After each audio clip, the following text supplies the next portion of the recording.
Finally दोस्तों मुझे यहाँ पर ना ये ताज़ा ताज़ा ये कोंटा मिल चुका है और इसके अंदर ड्राई फ्रूट हैं। तो मैं इन्हें बाहर निकालती हूँ और खाती हूँ कि कैसे होते हैं खाने में। साथ में हम इसकी मदद से पेस्ट लगाते हैं पेड़ों में, जो कि मतलब हमारे चूल्हे साफ करने के लिए बनाया जाता है। यहाँ का जो पानी है ना बहुत ज़्यादा ठंडा और बहुत मीठा होता है। एक साल उस चूल्हे को लगाते हैं और एक साल घर के बने हुए चीज़ लगाते हैं। और जो घर के बने हुए गौमूत्र और मिट्टी और अलसी से अच्छा और क्या हो सकता है। हेलो एवरीवन, कैसे हो आप सभी। तो आज के ब्लॉग की शुरुआत मैं भी कर रही हूँ 9 बजे से, वो भी खेत में। मैं खेत आ चुकी हूँ इधर, क्योंकि हमें अपने सेब के भी तनों में पेस्ट लगाना है। तो साथ में जो मेरे घर वाले वो सारे शादी में गए हुए हैं, तो पापा भी काम पे चले गए, तो खेत का काम होता है वो सारा मेरा होता है। तो काफ़ी लोग पूछ भी रहे थे कि जब मैंने वीडियो डाली थी इसकी, तो काफ़ी लोगों ने मतलब कमेंट किया था कि आप भाई शॉप से क्यों नहीं ये चीज़ें खरीदते, शॉप में भी इस तरह की कई चीज़ें मिलती हैं पेस्ट करने के लिए। तो मैं उनको बता देती हूँ कि हम 1 साल में दुकान की ली हुई चीज़ अपने पेड़ों पे लगाते हैं और 1 साल में हम घर की बनी हुई चीज़ अपने पेड़ों पे लगाते हैं। और जो शॉप में मिलती है ना चीज़, वो कोई दवा नहीं होती, वो होता है ब्लू चूना, जो कि पेड़ों के तनों में लगाया जाता है। तो वो हर साल पेड़ों में लगाना ठीक बात नहीं रहती। तो हम 1 साल उस चूने को लगाते हैं और 1 साल घर के बने हुए चीज़ लगाते हैं। और जो घर के बने हुए गौमूत्र और मिट्टी और अलसी से अच्छा और क्या हो सकता है। गौमूत्र से सारी बीमारियाँ दूर रहती है हमारे पेड़ों से, तो इसलिए हम उसका यूज़ करते हैं अपने पेड़ों में। और साथ में अभी भी मुझे यहाँ पर थोड़े से पेड़ों को पेस्ट करना है, तो करते हैं। साथ में हम इसकी मदद से पेस्ट लगाते हैं पेड़ों में, जो कि मतलब हमारे चूल्हे साफ़ करने के लिए बनाया जाता है ये छोटू। तो इसी की मदद से हम अपने पेड़ों में भी मतलब पेस्ट लगा रहे हैं, इससे अच्छा लगता है, तो हम इसलिए इसका यूज़ करते हैं। तो अब दोस्तों मैं भी लग जाती हूँ अपने काम करने, क्योंकि उसके बाद यहाँ पर बहुत ज़्यादा धूप तप जाती है, तो उसमें काम करना बड़ा मुश्किल हो जाता है। तो मैं भी फटाफट से अपना काम निपटाने लग जाती हूँ। मुझे यहाँ पर ना अभी 15-16 पेड़ कंप्लीट करने हैं, फिर उसके बाद ही मैं घर जा पाऊँगी। तो सबसे पहले मैं पेस्ट को निकालती हूँ बाल्टी में। तो दोस्तों पापा ने इसमें ना पेस्ट बना रखा है, जो कि बिल्कुल फुल था। तो अब ये थोड़ा सा बच गया है, क्योंकि मैंने जो नीचे वाला खेत है वो सारा कंप्लीट कर लिया था पेस्ट से। अब बाकी बचे हुए ये वाला खेत, इससे ऊपर और उससे ऊपर। तो सबसे पहले तो इस पेस्ट को आपस में मिलाना पड़ता है, ताकि सारी चीज़ें आपस में अच्छी तरह से मिल जाए और पेड़ के ऊपर सारी चीज़ें बराबर लगे।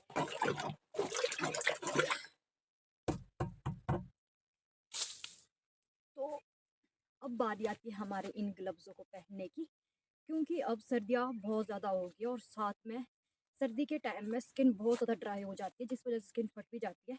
तो इस तरह की चीज़ें हाथ में लगानी पड़ती है। जब भी खेतों में आए तो ग्लव्स पहले हाथों में लगनी चाहिए, ताकि हमारे हाथ फट ना जाए दोस्तों। तो ये ग्लव्स लग गए, तो अब मैं इससे निकालूंगी ये पेस्ट। तो मैंने यहाँ पर फुल बाल्टी पेस्ट की निकाल दी है। तो अब बारी आती है पेड़ों में पेस्ट करने की। तो सबसे पहले मैं इस वाले पेड़ को पेस्ट करूँगी, उसके बाद नीचे वाला, उसके बाद ये वाला, और इस तरह से खेलते खेलते मेरा काम यहाँ पर निपट जाएगा।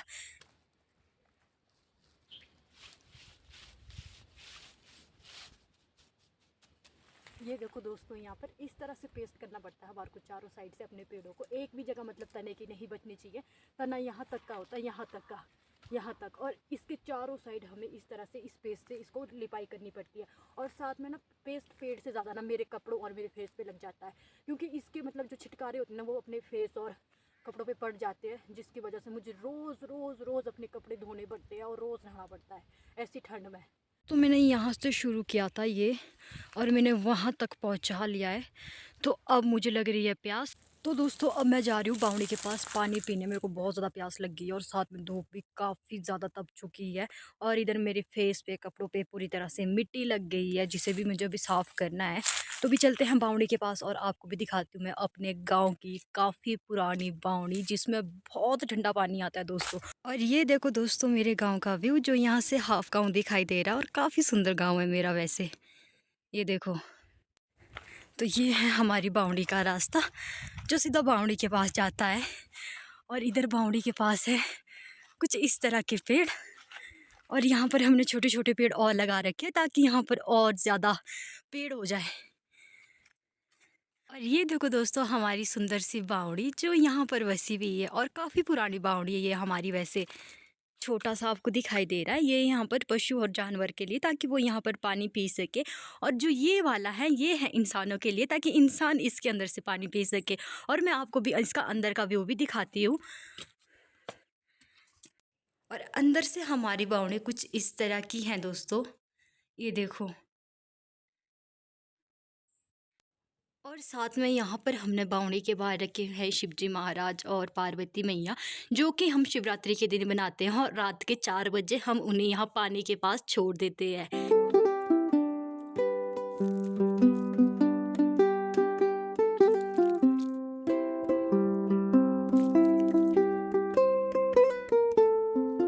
यहाँ का जो पानी है ना, बहुत ज़्यादा ठंडा और बहुत मीठा होता है।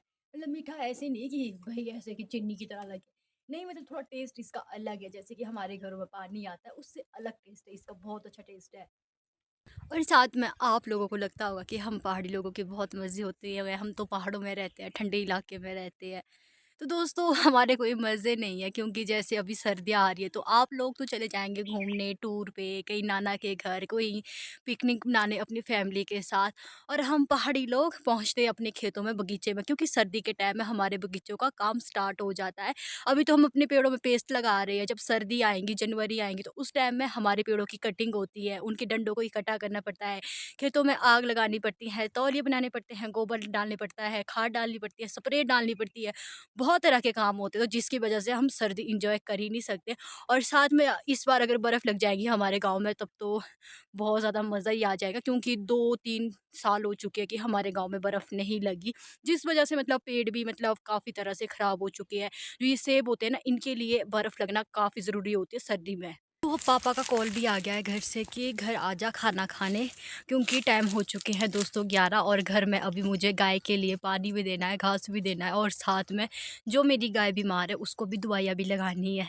तो इतना सारा काम करने के लिए और मुझे लग रही है आलस, और मेरा मन कर रहा है कि मैं अब भी यहीं खेत में सो जाऊँ।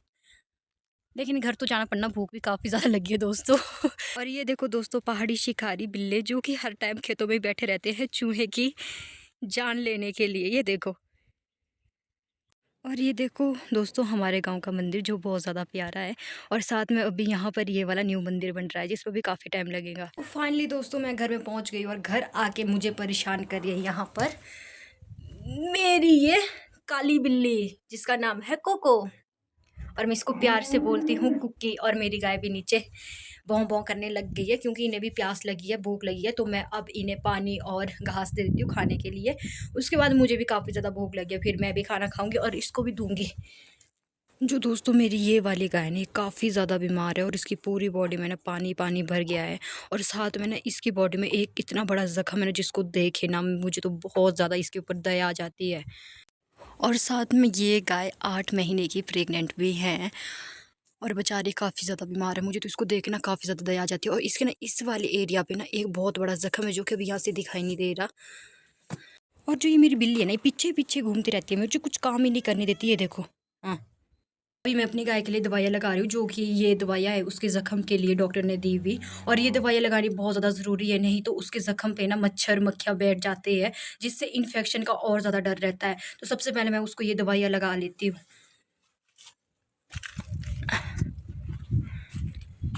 और दोस्तों यहाँ पर देखो ज़ख्म, जहाँ पर मक्खियाँ भी लगी हुई है, और साथ में ये ज़ख्म काफ़ी गहरा है।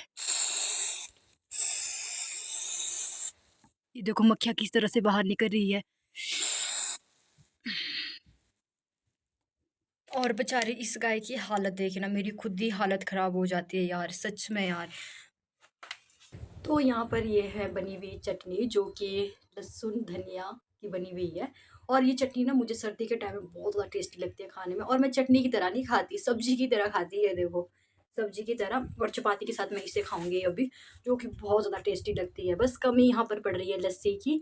आजकल ठंड के कारण ना हमारे दूध नहीं जमता, जिसकी वजह से लस्सी बनी नहीं पाती। जब दूध जमेगा उसके बाद ही लस्सी बनेगी, लेकिन यहाँ पर थोड़ी बहुत सी लस्सी की कमी पड़ रही है। चलो कोई बात नहीं, मैं पानी के साथ ही निपटा दूंगी इस चीज़ को। लेकिन ये चटनी ना बहुत ज़्यादा टेस्टी होती है, आप लोग भी सर्दियों में इसे ट्राई करो, आपको भी बहुत ज़्यादा मज़ा आ जाएगा। तो दोस्तों मैं आ चुकी हूँ जंगल के लिए, क्योंकि मुझे यहाँ से ले जाने हैं पाइन कौन, जिसे हमारे पहाड़ों में कहते हैं कौंटे, और ये आते हैं आग जलाने के काम, जिसके लिए मुझे भी जंगल आना पड़ा है। और साथ में टाइम भी हो चुका है 3:30। तो पापा मेरे को डांट रहे थे कि अब शाम हो गई है, शाम के टाइम जंगल मत जा, क्योंकि 4 साढ़े 4 बजे हमारे गांव से धूप चली जाएंगी, तो उस टाइम ठंड भी काफ़ी ज़्यादा हो जाता है, और जंगल में जंगली जानवर का भी डर काफ़ी ज़्यादा रहता है। तो जिसके लिए पापा मेरे को मना कर रहे थे, लेकिन मैं हूँ कि जो काम करना है ना वो उसी टाइम निपटाना होता है। पता नहीं क्यों ऐसा क्यों होता है मेरे साथ। तो अभी और साथ में ना जंगल में झाड़ियाँ इतनी ज़्यादा होती है ना, जिसके बीच से निकलना ना बहुत मुश्किल हो जाता है। तो अभी चलते हैं हम और आगे जंगल में ऐसा लग रहा है ना कि अभी अभी बारिश हुई है, क्योंकि यहाँ पर इतनी ज़्यादा ओश पड़ी हुई है ना, सारा घास रास्ता बिल्कुल गिल्ला है। और देखो यहाँ पर दोस्तों, ये है छोटा सा जंगल यहाँ पर, जहाँ से मुझे पाइन कॉर्न ले जाने हैं घर के लिए। और साथ में यहाँ पर ये देखो आप, झाड़ियाँ कितनी सारी है, जिसके बीच से जाना बहुत मुश्किल काम है। साथ में जंगल में ना कांटे मिलना बहुत मुश्किल हो जाता है, क्योंकि सारे लोग ही कांटे का यूज़ करते हैं, तो सारे लोग जंगल आते हैं और कांटे ले जाते हैं। तो मुझे अभी ना यहाँ पर एक भी कांटा नहीं मिला, और मेरे को ऐसा लग रहा है कि कहीं मुझे खाली किल्टा लेके घर ना जाना पड़े, और साथ में बेइज्जती ऊपर से और हो जाएंगी। पापा बोलेंगे कि जंगल गई थी बड़ी बारी कांटे के लिए, एक भी कांटा नहीं लाया, पर अब मुझे ढूंढना पड़ेगा, नहीं तो मुझे पेड़ से निकालने पड़ेंगे। तो करते हैं कुछ दोस्तों। तो दोस्तों मुझे यहाँ पर एक पाइन कॉर्न मिला है, जो कि वो भी ऐसा सूखा जैसा है, और बाकी मुझे अभी तक कुछ भी नहीं मिला। इतने जंगल में घूम गई, एक भी कांटा नहीं मिला मुझे। मिला भी कौन सा, ये वाला जो बिल्कुल सूखा हुआ है, इसमें ना तो कोई ग्लू है ना तो कुछ है, लेकिन जलाने के काम ये भी आ जाता है, पर इसी में अपने किल्टे में डाल देती हूँ। ये देखो इतने सारे कांटे इस पेड़ में लगे हुए हैं, मैं सोच रही हूँ कि इसी पेड़ में चढ़ जाती हूँ और इसी से सारे कांटे निकाल देती हूँ मैं।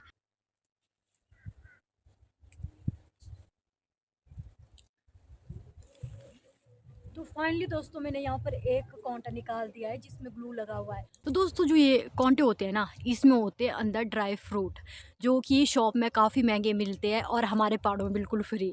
लेकिन फ्री होने के बाद भी कोई भी इसे नहीं खाता। तो मैं सोच रही थी कि चलो आज मैं इसके अंदर से वो निकाल देती हूँ, अगर निकलेगा। पर इससे तो कुछ निकल ही नहीं रहा। इसके अंदर बीज है कि नहीं है, मुझे वो भी नहीं लग रहा।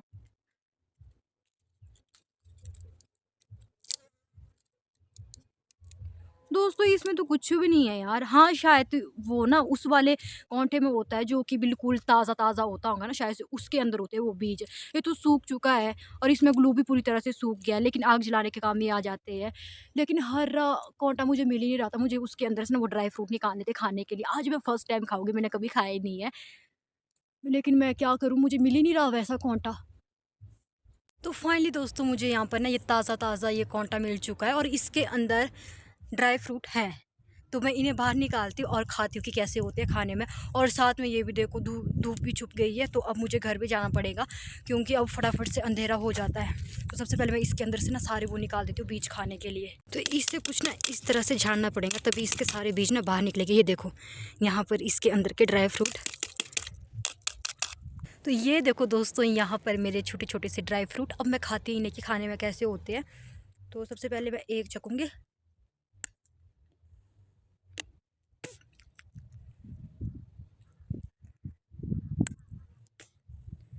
इसके अंदर तो कुछ भी नहीं है, तो खाली है। तो ड्राई फ्रूट होते कहाँ पे है।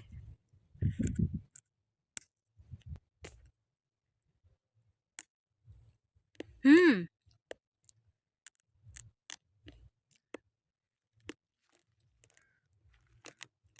खाने में थोड़े से अच्छे हैं, ये ज़्यादा टेस्टी तो नहीं है, लेकिन सच बोल तो मुझे बिल्कुल अच्छे नहीं लगे ये, क्योंकि इसमें ना मतलब जो ये पेड़ होता है ना, जो इसमें ग्लू लगा हुआ होता है, हमारे यहाँ बोलते हैं इसको खईजा, उसकी स्मेल आ रही है इस फ्रूट को खा के। बहुत अजीब सा फ्रूट है ये, पर मुझे तो ये बिल्कुल पसंद नहीं आया भाई।